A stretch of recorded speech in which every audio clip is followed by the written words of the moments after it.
How's it going? Hope you're doing well. Thanks for joining me for another super quick video.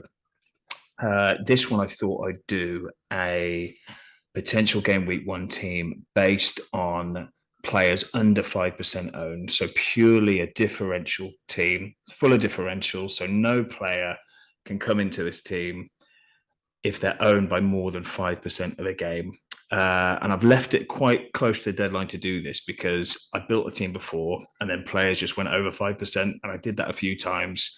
So I just kept having to change the team. So hopefully, time of recording, this will be reflective of the percentages when game week one kicks off.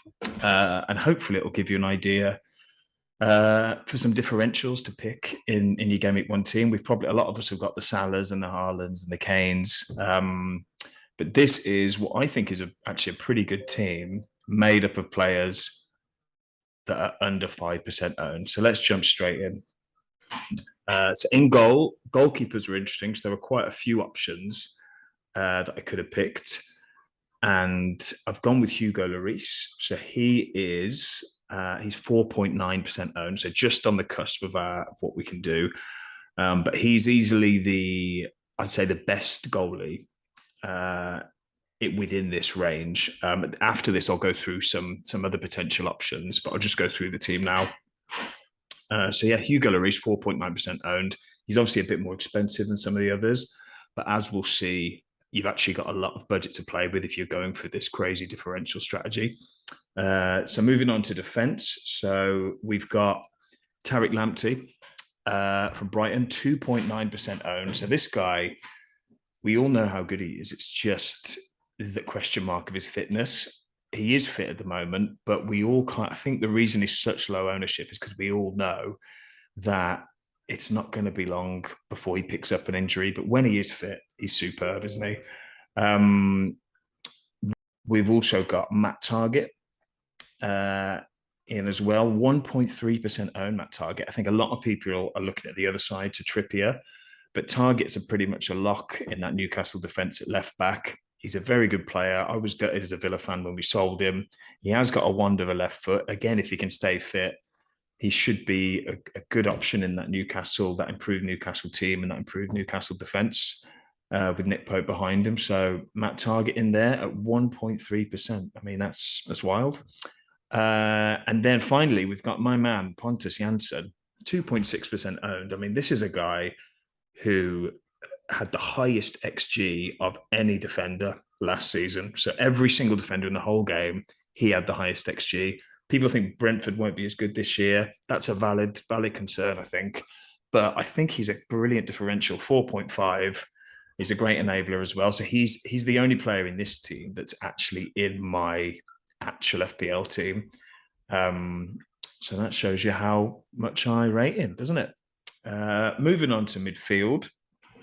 So we've got Harvey Barnes coming in, 4% owned. But Leicester are a bit weird at the moment, aren't they? So we don't know who's going, who's going to stay. Is Maddison going? Is Vardy going? Schmeichel is going. Is Harvey Barnes going? I've seen him linked to Newcastle. But I think regardless, if he goes to Newcastle, he'll be a good option. If he stays at Leicester, another good option. They're running out of players. They're going to have to start in most games. And he's an explosive player, a bit inconsistent, but I think for 7 million, 4% owned, he's a good differential. Next up, we've got Jack Grealish. So 4.7% owned. Grealish when I made my first team, I did put him in there. 7 million for a City midfielder. Attacking mid is really good on paper. It's two question marks with Grealish. It's will he start every game?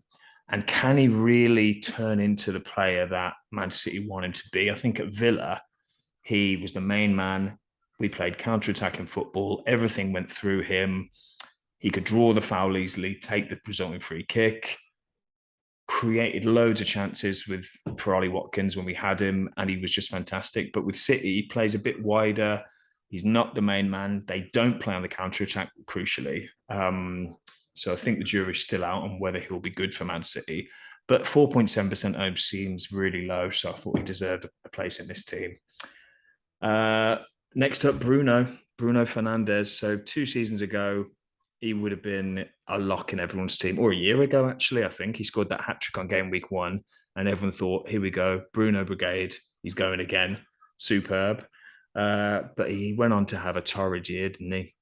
An awful season last season, and for that reason, he's 3.5% owned. I think he was the highest owned player at this time last season, even higher than Salah, which just shows what kind of a year Man United had, didn't it? 3.5% is horrendous for someone like Bruno. But maybe, he's 10 million now. He's had a discount applied. Maybe Bruno will come good again. We know how talented he is. I mean, I think he's again 2 years ago, you'd have put him in the top 3 players in the league, maybe with Salah and KDB. So if you're feeling really punty, Bruno's your man, I think. And then rounding out the 4 in midfield, we've got Trossard. So I told a lie earlier, guys. I said Janssen was the only player in my regular team from this team, but I do have Trossard as well. 6.5 million, 2.3% owned. I think Trossard is criminally underlooked by everybody. He's a talisman at a very good Brighton team. He's looked very good pre-season, scored a hat-trick a few days ago. And he's just not been spoke about in amongst those 6.57 midfielders. You hear a lot of Odegaard talk, a lot of Saka's, Martinelli's, Zaha's, but no love for Trossard. I mean, people would rather have Rashford over Trossard, which I think is wild to me. So I think he's a brilliant, brilliant purchase and a superb differential at that ownership. 2.3%. What's going on? So that's the midfield. Moving on to the strikers. Jamie Vardy comes in. So we got Vardy. We've actually gone quite big at the top because that is the thing about this.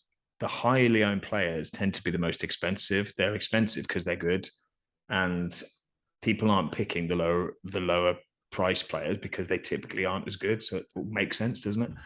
So we've got money in the bank still, even with this team. So Vardy, he's 4.9%. So again, he's on the cusp. There's been some rumours that United and Chelsea are going to be looking at him, which would be crazy, wouldn't it, if he rocked up at one of those teams with Leicester in turmoil. But I think, again, like Barnes, if he stays, he's good. If he goes, he's great. We all know what Vardy can do. He's always priced at that awkward sort of 10-9 million, which means he's quite a tricky one to fit into your teams. But in this case, we can afford him. We can fit him in. We're having a party, a Jamie Vardy party. Next up is Havertz. So 4.4% ownership for kind of Chelsea's only striker, to me, seems, again, quite crazy. Didn't have an amazing year last year, but Lukaku was kind of disrupting it all. Chelsea, depending on who you ask, Chelsea have either had an amazing summer or a terrible, terrible pre-season, haven't they? They've made a few signings like Sterling, Koulibaly, and I think they're just, I think they're in better shakes than, you'd have people would have you believe. They lost 4-0 to Arsenal, didn't they, in that pre-season game, and suddenly they're in turmoil. But I think, even though I don't think Havertz is a number 9, quote unquote, natural number 9, he is good, isn't he? I just think, like Vardy, he's a bit awkwardly priced, 8 million. For this team, though, happy days, happy days. And then finally, 4.3% owned is Cristiano Ronaldo. So who knows what's going to happen there? But I had to throw him into this team because he was under 5 million and I had the money. We know what Ronaldo's about. If he starts, he'll get goals. Maybe the whole team will play worse. I don't really have an opinion on that.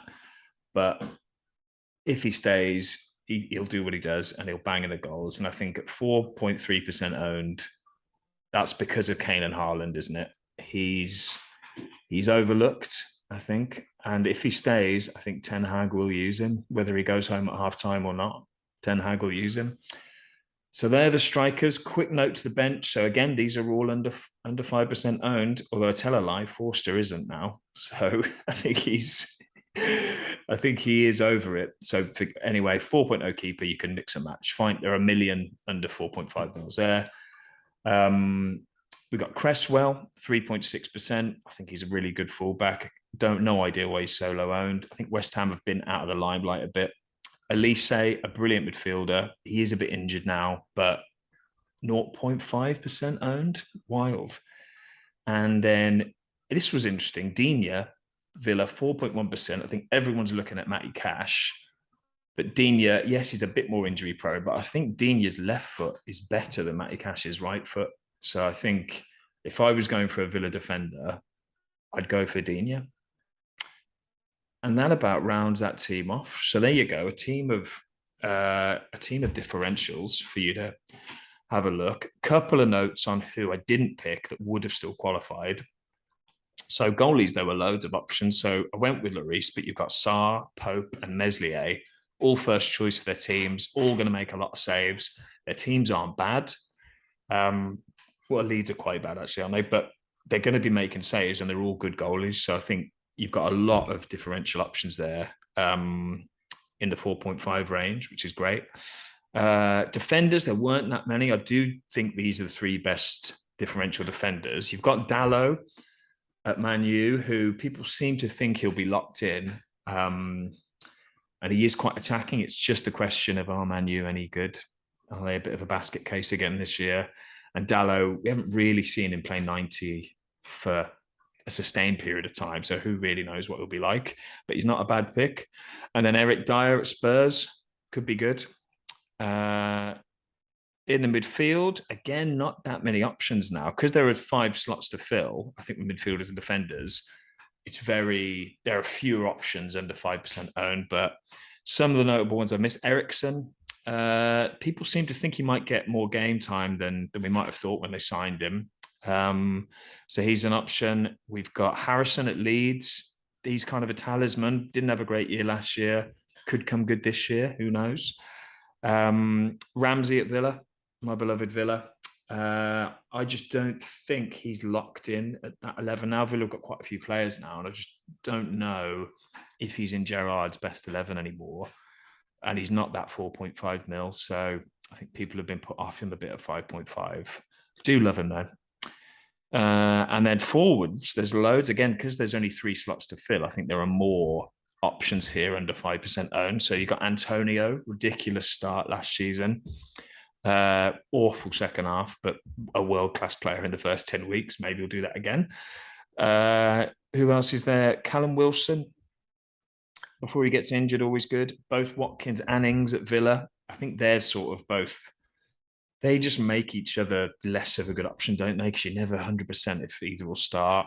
And Watkins hasn't been on amazing form lately. And then Edouard at Palace, who is a good player, isn't he? He's good. So there it is. Let me know what you think. Have I picked the right 11 there? Out of the players I've mentioned, should I have picked them instead? Would you go with a team of differentials only? I mean, you'd be an idiot to, in my opinion, but there is probably some good, you need them in your team, don't you, to make any kind of gains. So let me know who you think the best ones are. I think Trossard, Janssen, Lamptey and Grealish are the best 4 out of that 11, who I'd consider for my main team. But let me know what you think. All right, take it easy. Bye.